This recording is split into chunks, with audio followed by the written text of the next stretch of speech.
actually good news.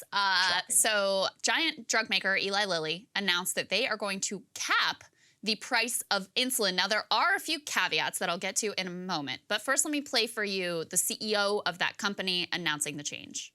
Today, we're announcing a 70% price cut on our most commonly used insulins, which will phase in over this year. And effective today, a $35 cap, as you said, on out-of-pocket costs at the pharmacy counter.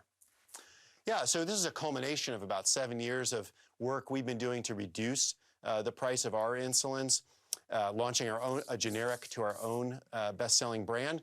But with the change last year in the Medicare Part D benefit, the senior benefit, to $35, we think that should be the new standard in America. And so while we could wait for Congress to act or the healthcare system in general to apply that standard, we're just applying it ourselves. So what he's referring to there was a change that was part of the Inflation Reduction Act that would limit out-of-pocket costs for those who are on Medicare. And he's basically saying, okay, well, that's the new standard. So we're going to move forward with that. President Biden's reaction here, I put this up on the screen. He says, huge news. Last year, we capped insulin prices for seniors on Medicare, but there was more work to do. I called on Congress and manufacturers to lower insulin prices for everyone else. Today, Eli Lilly is heeding my call. Others should follow. Let me go ahead and show you why this matters so much and just how much you're being ripped off right now by these drug companies when it comes to insulin. But this is the case for so many drugs across the board. Put the next piece up on the screen here. So this chart shows you the average price per vial of insulin by country.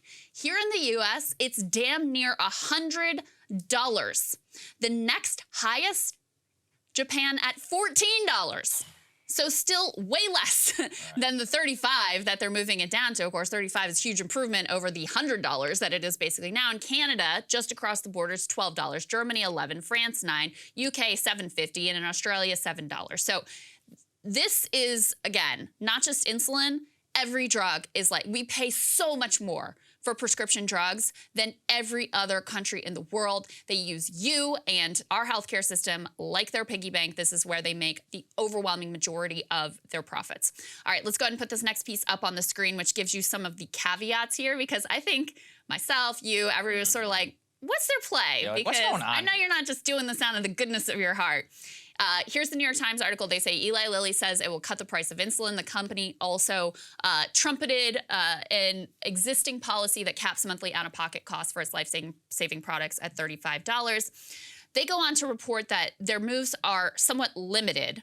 The lower list prices, which will take effect over the course of this year, apply only to the company's older insulin products, and a large percentage of diabetes patients who need insulin take products made by two other major drug manufacturers. Sanofi is maybe how you say that, and Novo Nordisk. Insulin costs are estimated at $10 per vial to manufacture, so they're still making a hefty profit here. And they also have, I think it's important to always remember this, when insulin was actually invented by Frederick Banting, when he helped invent the drug, he refused to put his name on the first patent application. He thought it would be at odds with the Hippocratic oath he had taken as a physician.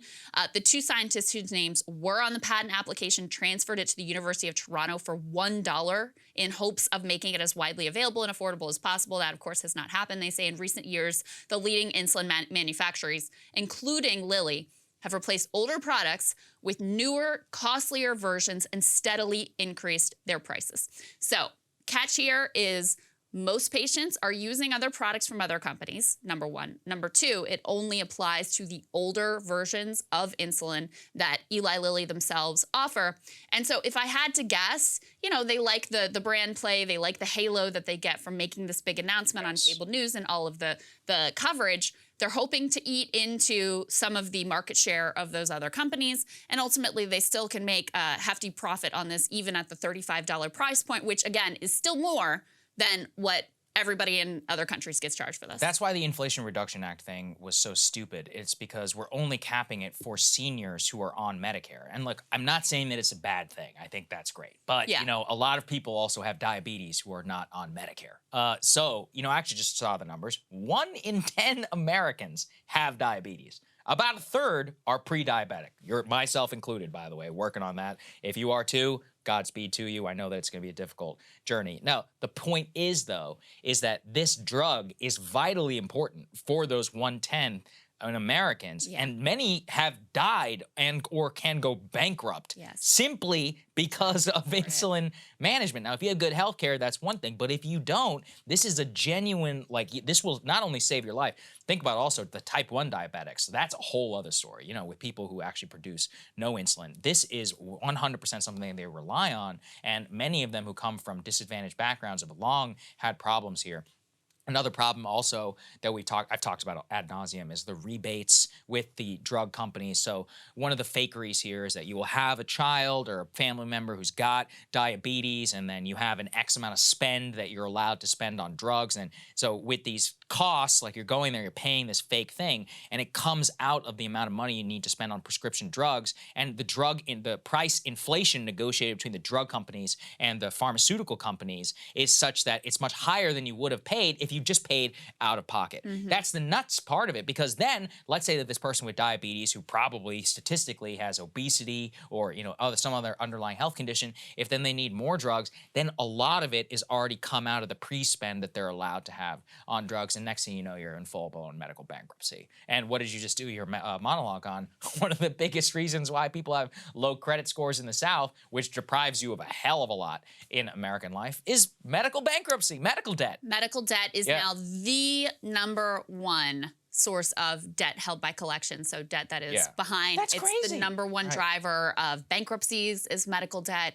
It is, our healthcare system is pure insanity. I mean, listen, I don't want to, like, I told you the caveats. This is good. It's an improvement. Don't get me wrong. And I do think there is something to say here about the fact that you had, you know, a lot of political attention on this issue. You had the president involved. You actually got some legislation passed, so they can kind of see the writing on the wall here as well in terms of the direction that things might be heading in.